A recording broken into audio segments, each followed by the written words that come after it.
Oscar Wilde was arrested in the Cadogan Hotel in Pont Street in London. It always seemed to me a most unlikely place to be arrested. And when I wrote this poem, Lord Alfred Douglas, whom I knew, was very annoyed about it. He said it wasn't truthful. However, it's just what I thought might have happened. He sipped at a weak hock and seltzer as he gazed at the London skies, through the Nottingham lace of the curtains, or was it his bees-winged eyes? To the right and before him, Pont Street did tower in her new-built red, as hard as the morning gaslight that shone on his unmade bed. I want some more hock in my seltzer. And Robbie, please give me your hand. Is this the end or beginning? How can I understand? So you've brought me the latest yellow book, and Buchan has got in it now. Approval of what is approved of is as false as a well-kept vow. More hock, Robbie. Where is the seltzer? Dear boy, pull again at the bell. They are all little better than cretins, though this is the Cadogan Hotel. One Astrakhan coat is at Willis's, another one's at the Savoy. Do fetch my Morocco portmanteau and bring them on later, dear boy. A thump and a murmur of voices. Oh, why must they make such a din? As the door of the bedroom swung open, and two plain-clothes policemen came in. Mr. Wilde, we have come for to take you where felons and criminals dwell. We must ask you to leave with us quietly, for this is the Cadogan Hotel. He rose, and he put down the yellow book. He staggered, and terrible-eyed, he brushed past the palms on the staircase and was helped to a hansom outside. Hello and welcome to Rear View Mirror Chronicles. My name is Keith Houghton. I am a public historian, author and broadcaster. That, listeners, was the great Sir John Betjeman, an English poet, writer, broadcaster and poet laureate from 1972 until his death in 1984. And as he says, a good friend of Lord Alfred Douglas, Oscar Wilde's very good friend. The amazing Oscar Wilde. His most famous play, which I absolutely love, is The Importance of Being Earnest. It's such a gloriously funny play. You know, Jack Worthing, Algernon Moncrief, two young gentlemen about town in London. Algernon's terrifying aunt, Augusta, who of course is Lady Bracknell. And I have a particular fondness for that play because we did it at school. It was one of the first ones that we actually performed. And the language of the play is so Oscar Wilde. It's so funny. And of course, The Importance of Being Earnest actually tells the story of Oscar Wilde himself. So in that play, Jack Worthing, he's actually Oscar Wilde. Algernon Moncrief is Bosie, or Lord Alfred Douglas, who was Wilde's lover. And Aunt Augusta, or Lady Bracknell, is, of course, the Marquess of Queensberry, who is Bosie's father, who was so furious about the affair that he and Douglas were having that he actually went around London accusing Wilde of being a sodomite. He even managed to misspell it, sodomite. Wilde, of course, then charged him with libel, a very silly move, all things considered. It came to court, and the evidence that Queensberry rustled up was so devastating for Wilde's case that he withdrew the libel accusation, and then Wilde in turn got arrested. There were two trials, and he ended up being sent to prison. It's the story, isn't it? It's the great 19th century martyrdom story. Well, certainly, at least that's how it's perceived now. And of course, then there was the film Wilde with Stephen Fry as Oscar Wilde, which Stephen plays brilliantly, by the way. And Oscar Wilde is now, I would say, seen across the Western world as this great martyr in the cause of gay rights, isn't he? I mean, he's seen as the sacrificial victim destroyed by an oppressive, old-fashioned, puritanical establishment, which we will see in these two episodes is actually not quite right. The real story is much more interesting and much more complicated. I get criticized all the time for saying that things are always more complicated than they seem. But as Algernon says in The Importance of Being Earnest, the truth is rarely pure and never simple. And in this case, that's absolutely true. So, Oscar Wilde is born in Dublin in 1854, the son of Ireland's leading ophthalmologist, Sir William, and Lady Wilde, who was also a nationalist poet under the pen name Speranza. So, let me give you a sense for those who are not massively familiar with Wilde and his work. Let me also tell you why he mattered in the late 19th century and why do we still remember him now. So after attending Pretoria Royal School in Enniskillen in Ireland, Wilde went on successive scholarships to Trinity College Dublin and Magdalen College Oxford, which awarded him a degree with honours. During these 4 years, he actually distinguished himself not only as a classical scholar, but as a poser and a wit, but also as a poet by winning the coveted Newdigate Prize in 1878 with a long poem, Ravenna. He was deeply impressed by the teachings of the English writers John Ruskin and Walter Pater on the central importance of art in life, and particularly by the latter's stress on the aesthetic intensity by which all life should be lived. Like many in his generation, Wilde was determined to follow Pater's urging, which was to burn away with a hard gem-like flame. But Wilde also delighted in affecting and an aesthetic pose. This combined with rooms at Oxford decorated with objects to art resulted in his famous remark, "Oh, would that I could live up to my blue china." So he's intellectually brilliant. We know this. He sets himself out as a kind of professional aesthete to the degree that Gilbert and Sullivan actually write an opera about him. I mean, can you imagine? They then take their opera to America, and Wilde goes to America for the first time with this opera. And he kind of famously arrives wearing all kinds of incredible clothing. Think Quentin Crisp, at his best. And at immigration, he is actually asked, "Do you have anything to declare?" And he famously says, "I have only my genius to declare." I mean, imagine saying that to a US immigration official now. So Wilde didn't need a straight man. He was very funny. He came just on his own. And he kind of became an international star for actually being witty, for being funny, for being having an incredible kind of intellectual brilliance. And his works, I really rate his works. It's not that he just has this great persona. I think he produced works of tremendous literary elegance. I honestly do. So he comes back to Britain amazingly to become the editor of the Ladies magazine, and he turns it into a kind of proto-spare rib. So he's very progressive, he's very pro-feminist, and then he gets bored of doing that. And from 1890 onwards, he embarks on one of the great sequences of literary success in British cultural history, even to this day. He produces the novel Dorian Gray, which will feature in the story of his trials.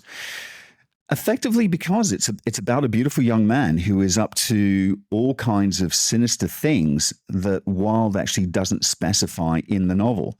He has a painting up in the attic which displays all kinds of depravity that he's actually doing, and it's reflected in the painting. But Dorian Gray himself actually maintains his beauty and purity throughout. He then writes the now famous tragedy, Salome. He then writes a series of brilliantly sophisticated and witty essays, and he writes a series of comedies. There's Lady Windermere's Fan, A Woman of No Importance, and the most famous one of all, The Importance of Being Earnest, which is probably the lightest, funniest, freshest comedy in English, I would say, of its time. And again, it transcends time even to this day. But let's get into the other side of Wilde's life. Or is it another side? Because, of course, it's reflected in his writings.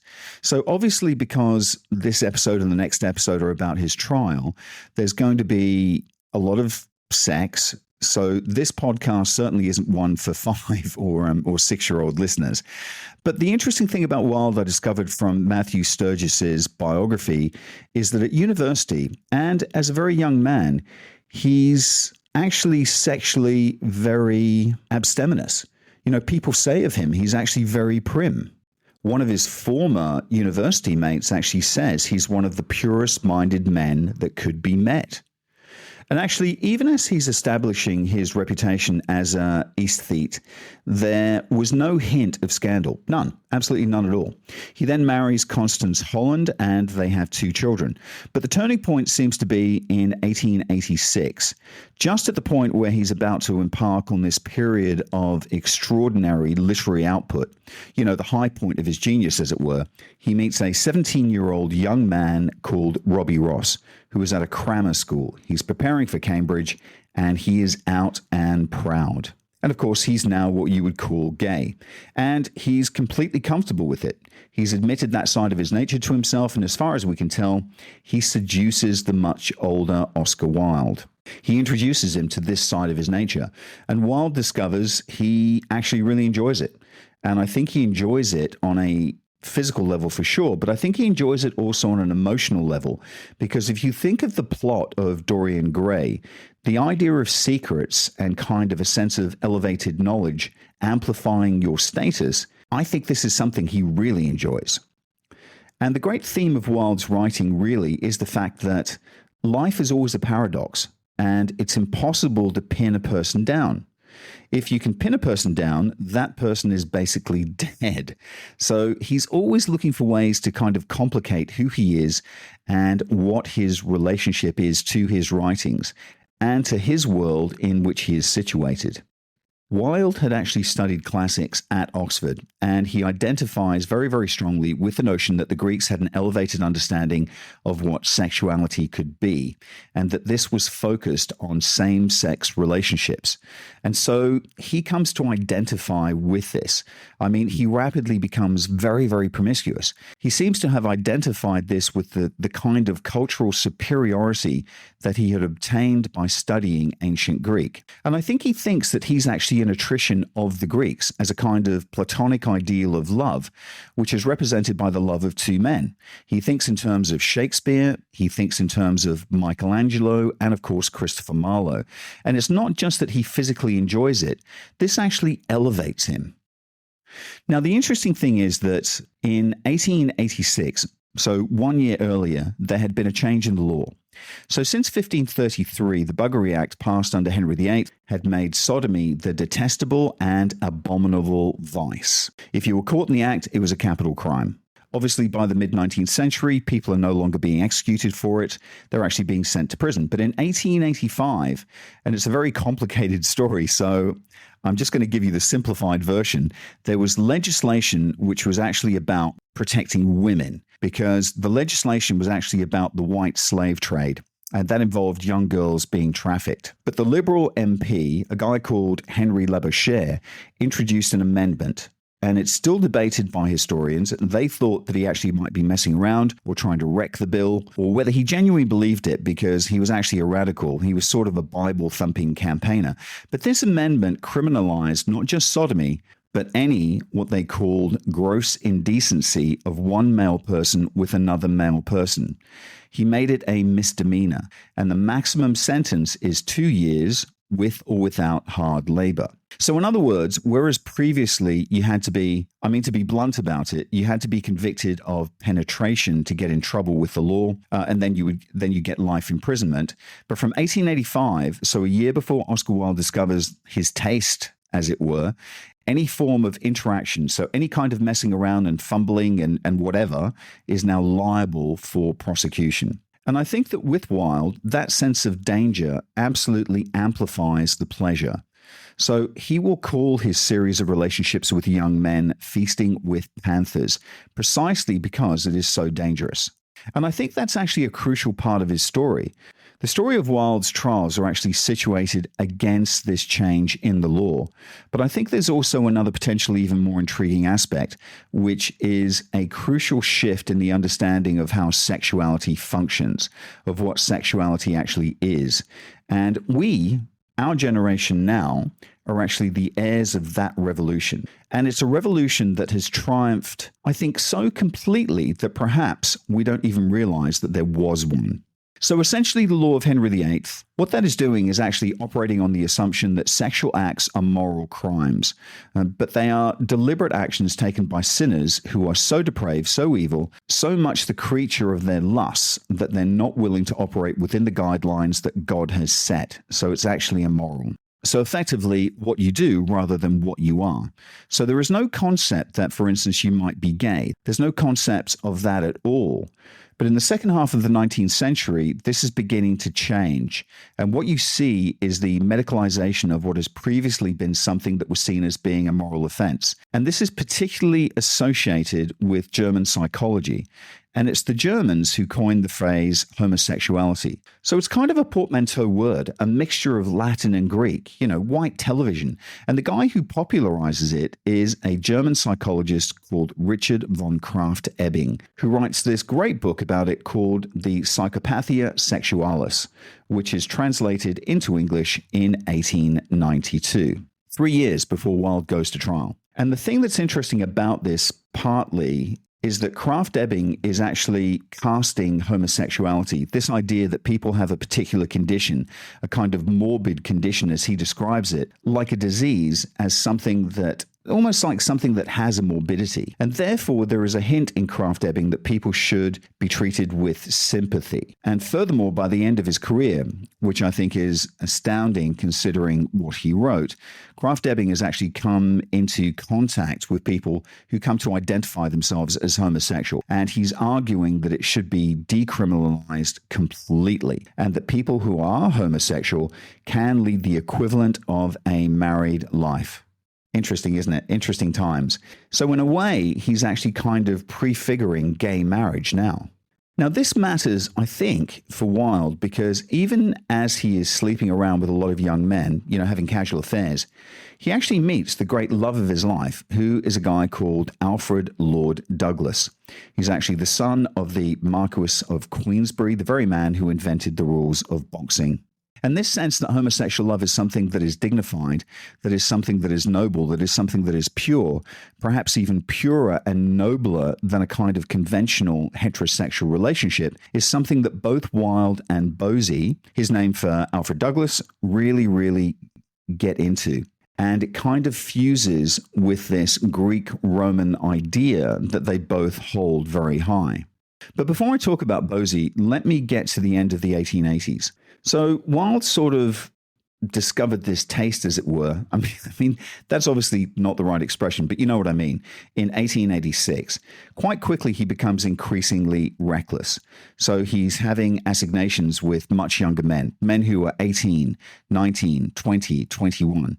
And Wilde at this stage is in his mid-30s. So we have this image, I think, of the late Victorians, of the sort of the world of the criminalization of homosexual behavior.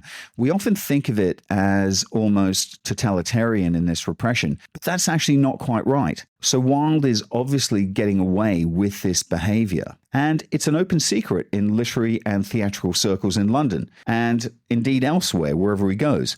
So rumors kind of spread. So when his book, The Portrait of Dorian Gray, which we talked about earlier, when that comes out in 1890, it's interesting how a lot of the reviews of Dorian Gray see it against the background, I think, of this kind of reckless behavior. So here's the Daily Chronicle review. It says of Dorian Gray, "It's a poisonous tale spawned by the leprous literature of the French decadence, heavy with odors of moral and spiritual putrefaction." We've all had reviews like that. That's what a lot of people say about this podcast. Here's a much more interesting one. The Scots Observer says, "It's the kind of tale that would appeal to none but the outlawed noblemen and perverted telegraph boys." Now, why perverted telegraph boys?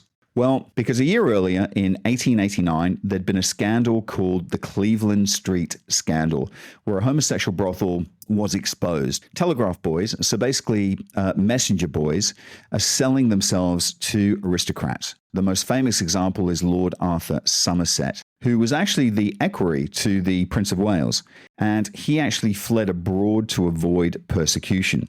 So when the paper says this is a tale that appeals to telegraph boys, the public understand exactly what this code is, and many readers will also say, So now we know.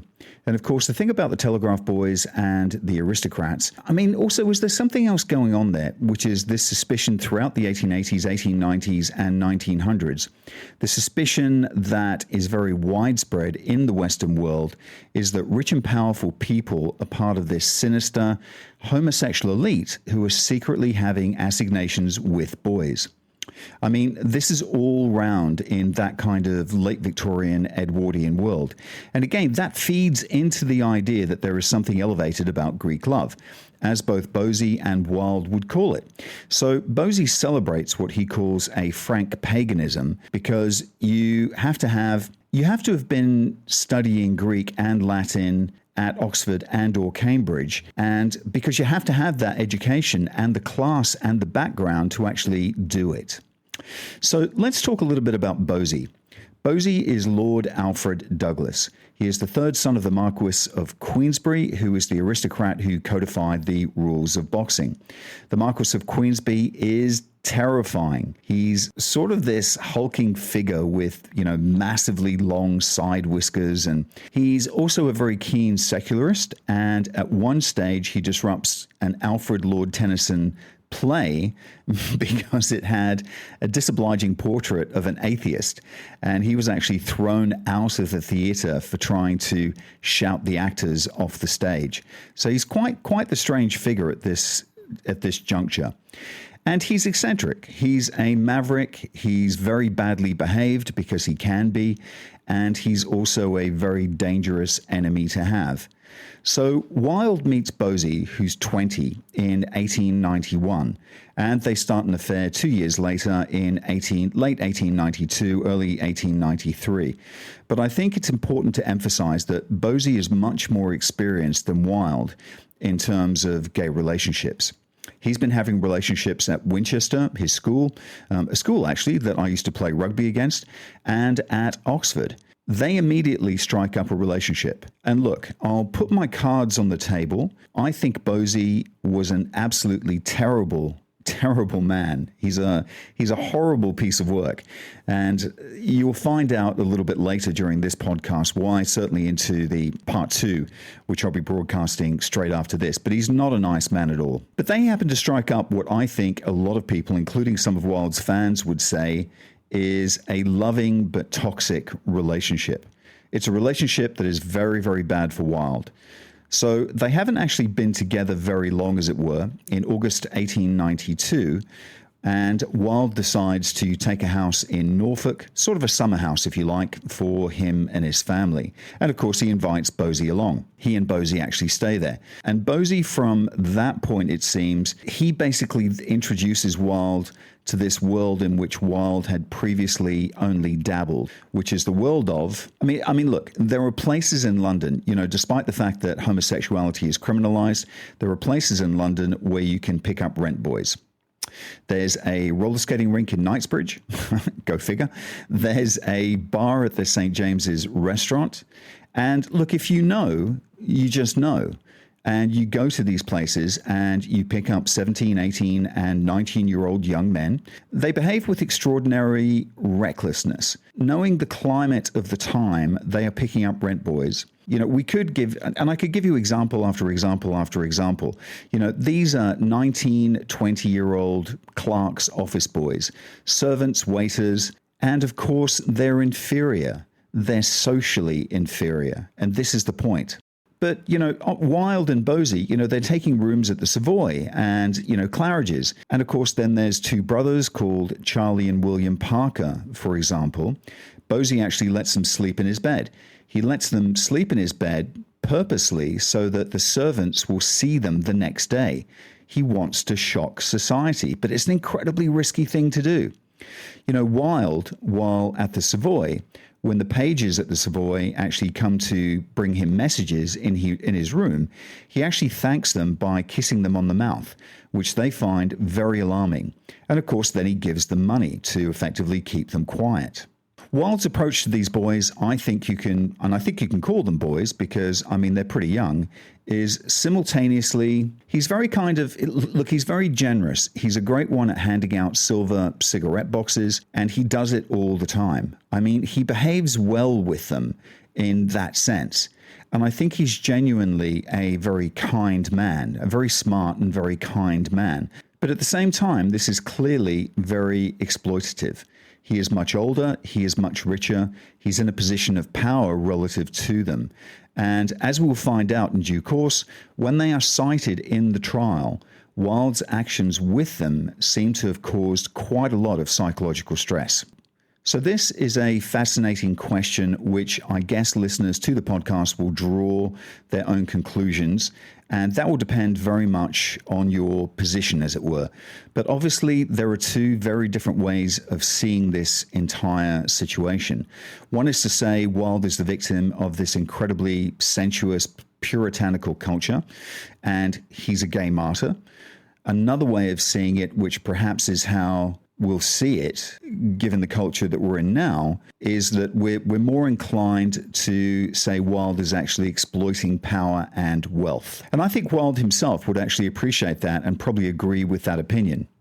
So in due course, he says about this time, I grew careless of the lives of others, which doesn't mean that he is regretting it, because he doesn't. Because for Wilde, the idea that of a paradox is incredibly important. The idea that you can be two things at once simultaneously is the whole essence of his understanding of what his character is. And also he is very, very committed to the idea that genius, and particularly artistic genius, means that you're emancipated from the standards of kinds of broader, more conventional society. And look, I think there's a really good argument for that. Artists are very different. Actors are very different. If you have that artistic streak, you're very different to the people that are around you. So all of this is part of the psychological mix of what is going on. You know, one quick thing, some people may be wondering where his wife, Constance, at this time. And the answer is that she is at home with the kids. He's constantly saying, well, sorry, but I have to go to the Savoy. So when he comes to write The Importance of Being Earnest, on the surface, it seems like a completely heterosexual play.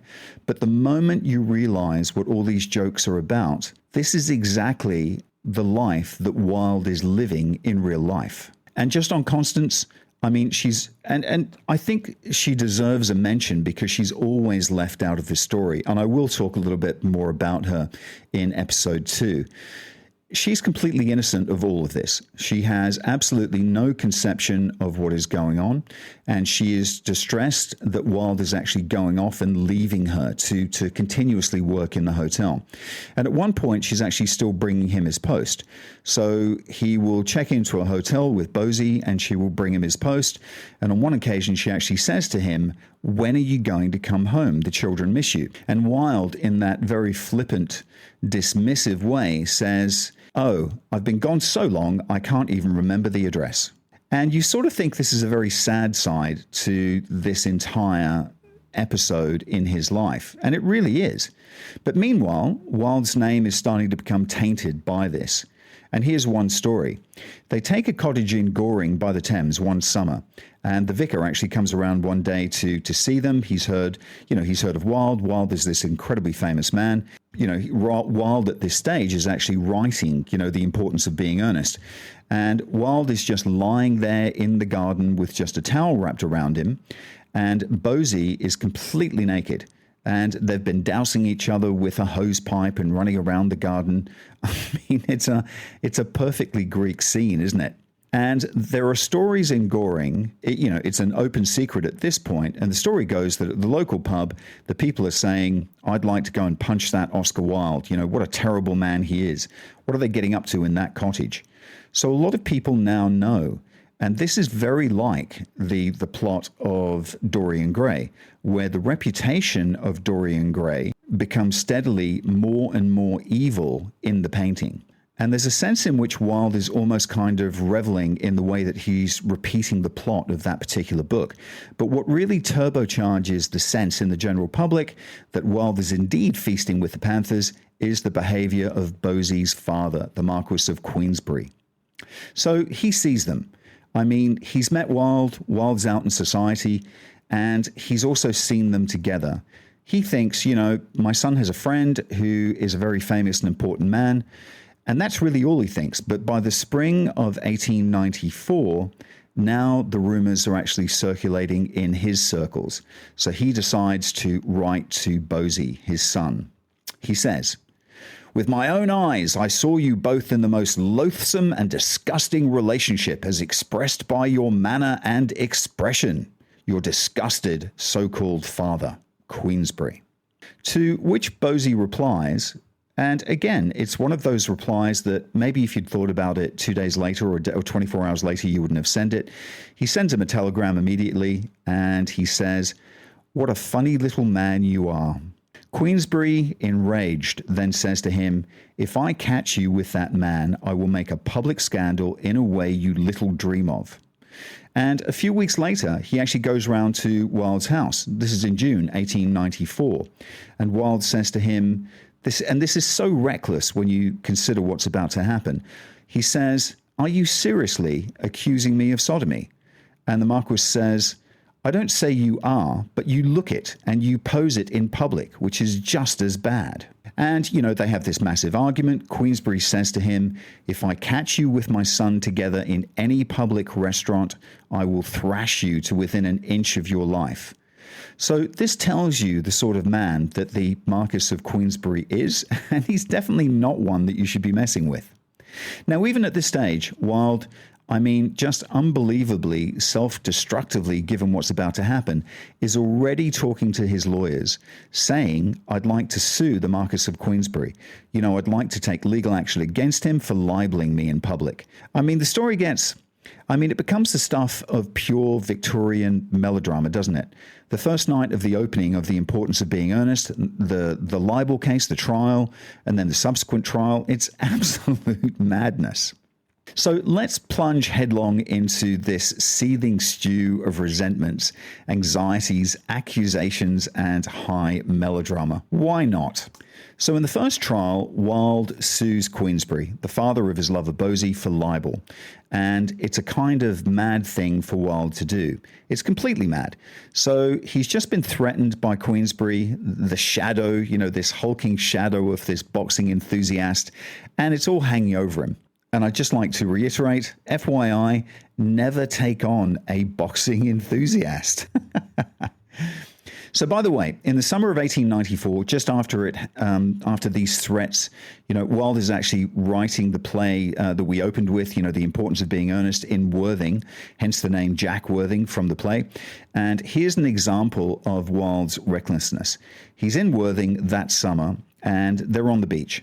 He's got Bosie with him, and he's also got his family with him, and of course his sons. And what do? They pick up a trio of boys on the beach. Most famously, a guy called Alphonse Conway, who Wilde starts to call Alfonso. Alfonso is 16 years old. Let that sink in. Wilde invites him out on dinghies, and they go fishing, and they go crabbing and whatever else you do down at the beach with Wilde's children.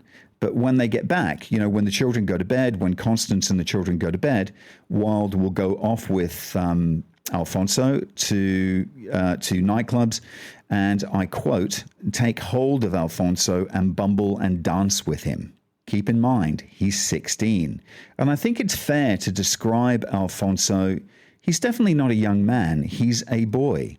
And I think from the perspective that where we are now, that's a story that actually makes uncomfortable hearing. Don't you think? And given the circumstances, so he knows that this bloke is out to get him, Queensberry, threatening to thrash him, to make a public scandal. I think it's just crazy recklessness when there's no need for it. And I think this play that he has written in Worthing, while all this is going on, the Importance of Being Earnest, it comes on stage at the St. James's Theatre on the 14th of February, so Valentine's Day, 1895. And it's this shimmering play about people leading secret lives in which nothing is quite as it seems. And look, it's a triumphant success. It's a brilliant play. Wilde is now the literary toast of London. But this shadow remains because Queensberry has been prowling around the theatre trying to get access, and he can't get in.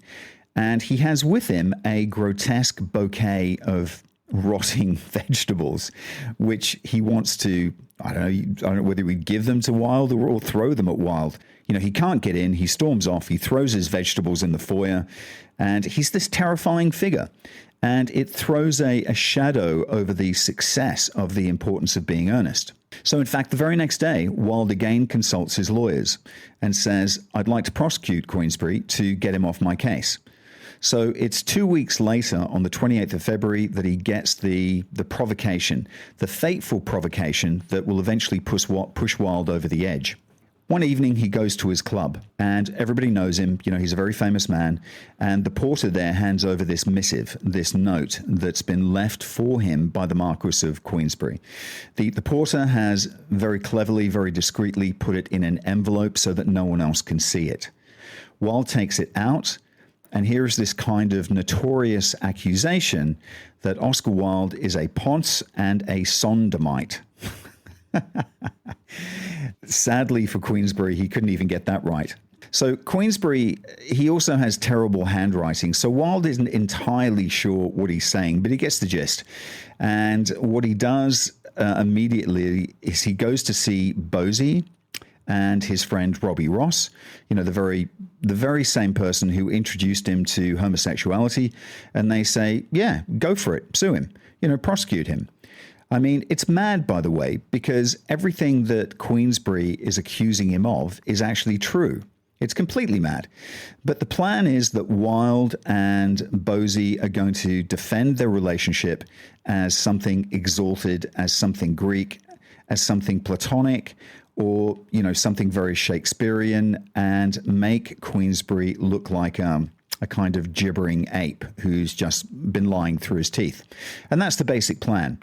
Bosie then says to Wilde, oh, sure, it'll be very expensive, but don't worry, I'll pay for it. My family hates my father. We'll pay for it. You won't have to pay a thing. So Wilde, the following day, issues the writ, and the Marquis of Queensberry is arrested, and he's brought to Marlborough Street Magistrates Court and charged with publishing a criminal libel. I mean, can you imagine the embarrassment, a peer of the realm?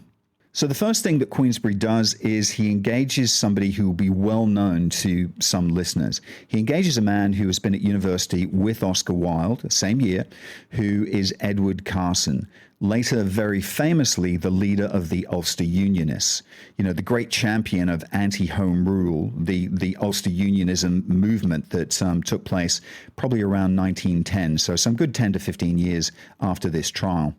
This is a sort of a clash of these two men. It's almost always actually presented as a kind of morality story with Carson as the villain. And the interesting thing actually is that Carson didn't really want to take the case in the first place. He didn't like the idea of appearing against an old school friend. And also he thought that the Marquis of Queensberry's case was too weak. And the other interesting thing is that Wilde's solicitor had wanted to retain Carson for Wilde, but had been beaten to the punch by the other side because Carson already has this reputation as this brilliant courtroom performer, and they needed him. He's absolutely ruthless. He's devastating. He's implacable. And it's very bad for Wilde that Carson is on the other side. Wilde, on the other hand, gets a very, very distinguished defense lawyer by the name of Sir Edward Clarke, who asks Wilde if there is any truth in these accusations, as he has to. And Wilde says absolutely none. Clarke, in my opinion, is a top guy, and you'll see a little bit later on why I think that is, but he's a top man. So Clarke prepares his defense on that assumption, on the assumption that none of this is true. But even at the very beginning, so at the committal hearing on Saturday the 9th of March, even at that very early stage, so when Queensberry is being committed for trial, Wilde is making a series of disastrous errors. The first one that is he turns up in you can only describe it as a gorgeous dark blue velvet overcoat with a white flower in his buttonhole. He's actually the picture of, aesthetic dandyism. The second mistake that he makes is he starts answering his questions flippantly. The first question he's asked is, are you a dramatist and an author? To which he answers, while looking at his audience, which are effectively the jury and the people sitting in the court. I believe I'm well known as a dramatist and an author. And he laughs because that makes the crowd laugh. And the magistrate says, just answer the questions, yes or no, please, Mr. Wilde. Bosie, who's completely deluded, is going around saying that everything is splendid. It's going to be a walkover. And actually, most people seem to assume that Wilde is going to lose, even at this very, very early stage. And they have a friend, a guy called Frank Harris, who's a publisher. And Wilde says to him, will you give evidence on my behalf? And Frank Harris actually says, no, I don't think you're going to win. I mean, everybody knows what you are. And he then starts to suggest, which will become a suggestion that is increasingly important for Wilde, that he should basically leave England and run away to France. So even at this stage, Wilde's friends are saying, but we all know that you have no case. But Wilde and Bosie, Bosie is such a terrible person. He really is. Wilde and Bosie are in their own little bubble. They are consumed with contempt for Queensberry. And I think for the kind of philistinism of British society generally that doesn't have the finer aesthetic feelings and doesn't know what it's like to be Plato or Shakespeare. And I really think that's an important part of it. There's a kind of cultural elitism or elevated feelings. But I think given the stakes, given the danger, it's crazy that they are charging ahead as they are. So it's a Saturday morning, the last Saturday in March 1895, and Queensberry has to enter a plea of justification. His lawyers actually have to present his case and to say why he's justified in making these public claims. And to Wilde's shock and horror, they say, and look, for whatever reason, Wilde actually thinks this whole charge is about some of the books and the plays that he's written. He's so deluded. They actually then say, well, Your Honor, we actually have a list as long as our arm of all these boys that have been abused. And as solicitors, what they've actually done is they've engaged investigators. The investigators have actually tracked down Edward Shelley, Sidney Marv, Fred Atkins, Morris Schwab, Alfred Wood, Charles Parker, Walter Granger, and Alphonse Conway. This list of 3 years worth of assignations, and Wilde is absolutely stunned into silence. And I think it's that point for the first time that he actually thinks, geez, if I lose this case, what will happen is the Crown will immediately launch a case against me. Problem is that if he does flee abroad, then that's an admission of guilt as well, and he will be completely ruined. So he's ruined either way. So these alternatives, the suggestions that he flee abroad, both these alternatives are disastrous. And so he decides he is the most articulate man of his generation. And I think he actually views Edward Carson as a second-rate mind, and he's actually not. He's a plodder for sure. But Wilde actually thinks, I'm going to trust in my own oratory, my own brilliance, and hope that I can command the courtroom and win the jurors over. So the case opens on Wednesday, the 3rd of April, 1895 at the Old Bailey. And guys, if you're not familiar with the Old Bailey, this is the great cockpit of the British legal system. And that gives you a sense of what a tremendous drama and how important this trial actually is. From the start, Wilde is still playing, given flippant, jokey remarks and all this, and he clearly shows his contempt for Carson. Carson, in his mind, is second-rate, and he says to his counsel, no doubt Carson will perform his task with all the added bitterness of an old friend. In the meantime, Wilde is clearly getting the laughs in court, but Carson is actually landing the blows, which register with the jury, because the jury are all North London shopkeepers, and they're all men, of course, as it was in those days. Wilde is making the jokes. Carson is completely unsmiling. He is cold. He just asks his questions again and again and again. So right at the beginning, Carson is able to demonstrate that Wilde has been lying about his age. He asks, how old are you, Mr. Wilde? Wilde lies, and he laughs. And this kind of riff on a joke, it comes from the importance of being earnest, where Lady Bracknell says, it's very bad form to give your real age in public. Everyone does this in polite society. But here in the courtroom, it's not funny because Wilde says, I'm 39. And Carson immediately says, but you are not, Mr. Wilde. You're 40. And right from the start, it makes Wilde unreliable. It extenuates the age gap between him and all the men that they have named. But also, all his witticisms, they're actually very brilliant, because he is an incredibly brilliant man. And he's trying to dazzle the jury and the judge. And the problem is he does, but they don't build up a coherent, solid, believable case. He's completely out of depth, and he just isn't taking this seriously at all.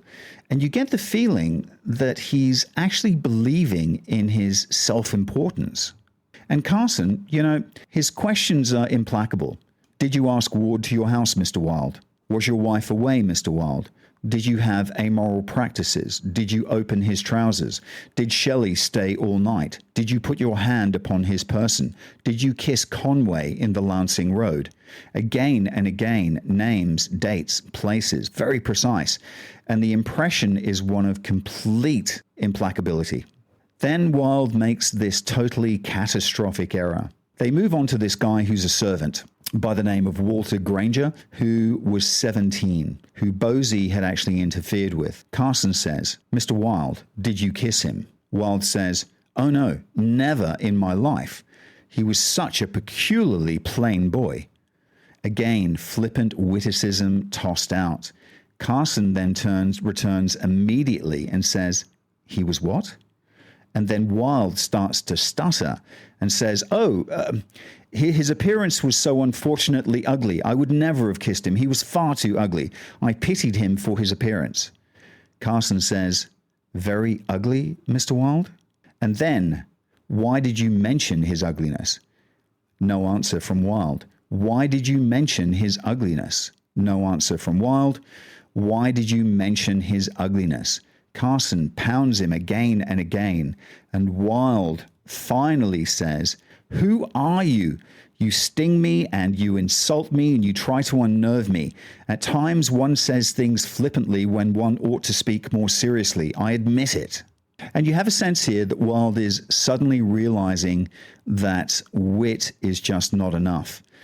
And then there's a very important moment in the trial where Carson actually reads out the letters of Queensberry, where he's attacking Wilde. And in one of those letters, Queensberry has described Wilde as a damned cur and a coward of the Rosebery type. Now, Lord Rosebery is the leader of the Liberal Party and Prime Minister. So around Lord Rosebery at this stage, it's been swirling around for months. There's been allegations and rumors that he too is gay. I mean, amazingly, there is a further connection here. Talk about serendipitous, and not in a good way for Wilde, with the Marquis of Queensberry. His eldest son is the Viscount Drumlanrig. And he had actually been Lord Rosebery's private secretary, and there had been allegations about the relationship between them, and Lord Drumlanrig had been shot. I mean, you couldn't make this kind of thing up. And it was described as a mysterious shooting incident. But of course, people said it was because he and Rosebery had had an affair, and this was effectively the establishment covering it up. Now, keep in mind, Wilde is actually very close to the Liberal top brass. He's friends with Asquith, who will also become Prime Minister, who at this stage is Home Secretary. And at that point that it is read out in open court, suddenly this is no longer just a sort of moral issue or a scandal about celebrity. Oh no, it's now political. And the government immediately, they're like, oh my goodness, now we're involved and we can't go easy on this. If Wilde doesn't win and if we don't act, people will actually say that we're trying to cover up the fact that he's actually part of this conspiracy with the Prime Minister. This sodomitical, enterprise, or whatever people would have said at the time. And guess what? They have an election coming the following year. So suddenly this now has a completely other dimension. So this is all very, very bad for Wilde. And of course, there's one other thing on day two. I know, just when you didn't think it could get any worse, at this point, Wilde says to his barrister, Sir Edward Clarke, who I have the utmost respect for, says, actually, Mr. Clarke, there's something I didn't tell you. I was turned out of the Albemarle Hotel in the middle of the night, and I had a naked boy with me. It might be a bit awkward if they find out about it. And at this point, his own barrister, Sir Edward Clarke, clearly thinks, oh shit, why did you not tell me that at the very start? This is not good.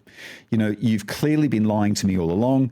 So on day 3, the first thing the next morning, Sir Edward Clarke asked for a conference with his client, a private conference with his client. And he says to Wilde, I've been thinking overnight, this is a complete disaster. You're going to have to withdraw from the prosecution. There is no way, absolutely no way that we can win. And probably the best thing is for us to try and do a deal. So Clarke goes to see Sir Edward Carson and says to Carson, look, Wilde wants to drop this case. You know, can you do your best to make Queensberry pursue this no further? And it seems that Carson says, in all genuineness, I'll do my best, but I can't guarantee it. And Carson later says he didn't want to pursue Wilde over this. And I think that's absolutely plausible that he would say that. And a lot of historians now view Sir Edward Carson very badly because of his role in the Home Rule crisis. But he wasn't that man just yet. So I do believe him. So Sir Edward Carson gets generally very bad press. But I think he said it, and I think he tried to get a deal done. I don't think he wanted to pursue his classmate, and it should have ended there and then. But of course, Queensberry, you know, who's this great giant of a chattering ape, is still very angry, and he's not in favor of any kind of settlement whatsoever. He doesn't like this deal, and he wants to completely destroy Wilde, and inadvertently he knows that he'll destroy his own son. Look, to some extent, I think there's an issue of him wanting to save his son. And you just would. I mean, it's your son. But also his son has been very rude to him, and he's maddened by his son's public conduct. You know, and I think it's the rudeness and the publicity of what's taking place where he decides he has to pursue it. And so this is exactly what happens. So Wilde drops the case, but immediately, because of the Lord Rosebery mention, Queensberry's solicitor he has to send the Crown Prosecutor a transcript of the trial, a transcript of all of what their witnesses have been saying, you know, all the boys. The government at this stage are in crisis mode, and their top brass are meeting secretly in an emergency conclave. Included in that is the Prime Minister, Herbert Asquith, who's the Home Secretary, the Attorney General, Sir Robert Reid, the Solicitor General, Sir Frank Lockwood. This is very serious stuff indeed. So when people tell the story of the trials of Oscar Wilde, the instinctive way of doing it is to say that he's a victim of a repressive, cruel, puritanical establishment. But listeners, these people know Wilde. Asquith had him round for dinner, and they're in a position where they think they're in two minds. The first thing is we can't let this go because it implicates the Prime Minister. And you know what? Wilde has actually broken the law. He certainly appears to have broken the law, but really it's now because the Prime Minister has been dragged into it. Otherwise, it would have ended here. And the intriguing detail is that at this point, and for the duration of the trials that follow, Rosebery it's so classic Boris Johnson, what I'm about to say. Rosebery kind of, you know, it's like Boris after the shutdown. He just kind of disappears, and everyone's like, where's Boris gone? And he's completely disappeared off the face of the earth because he's such a complete dick. Rosebery actually does the same thing. He completely disappears. He feigns illness, but basically he goes missing in action, so he can't be called into any kind of trial or called to account. So Asquith, in his absence as Home Secretary, basically agrees to provide a warrant for Wilde's arrest. And he gives orders that if Wilde even tries to leave the country, he should be stopped wherever he's found. They are about to take Wilde to court, and not just in the literal sense. And there is this kind of amazing detail about the magistrate who actually issues the writ, and I find this fascinating. He actually goes to the trouble to find out when does the last train leave that will link up to the ferry that will go over to France. And he issues the writ for 15 minutes after that train has departed. I think actually, and this will surprise, I imagine, a lot of people who think they know Wilde's story, I think there's actually an argument that took place in that room to protect Wilde, that actually far from actually wanting to hammer Wilde, which is what they have to do publicly, privately, because he is their friend, the establishment are actually giving him slightly special treatment. They want him to get away. These people have had dinner with him. They genuinely like him. They're the kind of people who go to see his plays, and they find them funny. I don't think they're actually trying to make an example of Wilde. I think also there is this kind of, the whole Rosebery thing. I think it's not wholly implausible that Rosebery was gay and that he was having an affair, with Queensberry's other son. And I think it's also plausible that Queensberry possibly has some incriminating evidence showing that. So in many ways, I think they wanted Wilde to get away. But Wilde, of course, doesn't go. He's paralyzed. I mean, it's extraordinary. He's seized by this passivity, this inertia in the face of disaster. And he could have taken the boat train to France that night, but he doesn't. He's still at the Cadogan Hotel with Bosie, drinking hock and seltzer. Remember the poem that I read at the beginning of this podcast? Hock and seltzer, eh? So, listeners, this is where I have to leave you. However, I'll be back with Wilde's trial, the second trial, and his conviction, and also some surprises. Yes, some very interesting surprises, so please tune in for that. Thanks for tuning in this week. I greatly appreciate it. Remember, if you have any questions or requests, please send them through to rearviewmirrorchronicles@gmail.com. It's always lovely to hear from you. Honestly, it is. I think someone said in one of the emails that I got recently, do you really want to hear from us? Yes, I absolutely want to hear from you. So please keep your emails coming. It's lovely to be able to do this. And I look forward to talking to you next week. Bye for now.